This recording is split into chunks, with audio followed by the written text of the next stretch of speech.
Hey guys, I'm your host, Brian Preston, Mr. Bo Hansen, back with another episode of Ask the Money Guy. That's right. You guys have financial questions. We've got your financial answers. Go out to your favorite social, use the hashtag AskTheMoneyGuy, or go to our website, moneyguy.com, and ask us a question right there. It's Brian Preston, the Money Guy. So Brian, today's question is one, it comes from a listener, and he asked to remain anonymous, but he had a great question.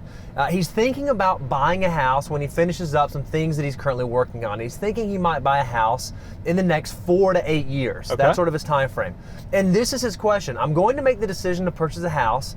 What's the best way for me to save up for a down payment? Should I be socking away money in cash, or should I be investing those dollars? That is a great question, and here's the temptation. I'm going to just go ahead and lay it out there because we all think it. We see that the stock market makes money 8 out of 10 years historically, right? And you're like, whoa, man, okay, I've saved this much money, but if I've got a 10% growth factor on that, I could afford maybe a nicer house, right, or my monthly payment would be less. This would be so much easier if I invested the money and made some money. Yep. That is the temptation. But the problem is that yes, it is true, the financial markets do great 8 out of 10 years, but what if you're buying that house in that 2 out of 10 years, that 20% of the time, it could be catastrophic for your financial life. So what we recommend to people is that, look, you have to break this into what's short-term money, what's long-term money. Anything that is less than 5 years. Now, this is the weird thing about this anonymous listener.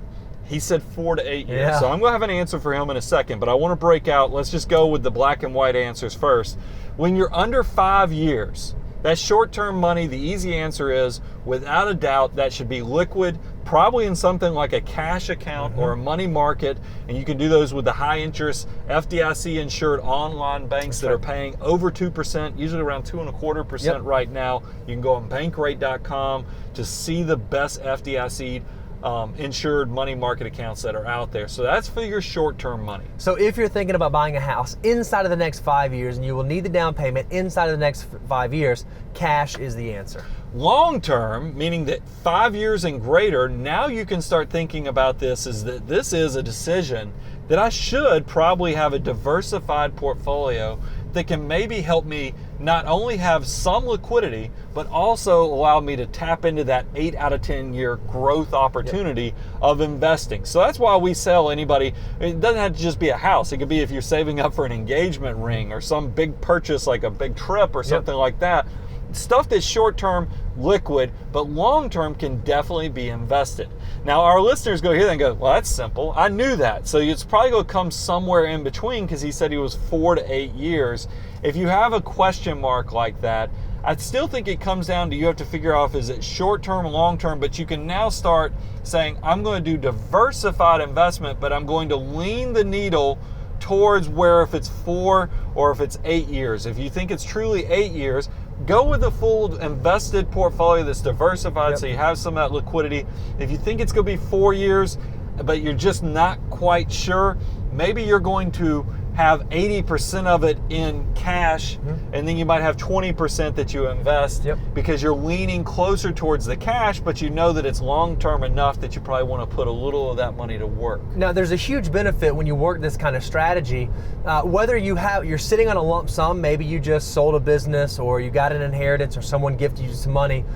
You may even want to think about, if you do have that longer term time horizon, you may want to dollar cost average those dollars in, because there's a beautiful benefit that happens when you're dollar cost averaging. Sure. If the market goes up, every dollar that you already invested is making more and more and more.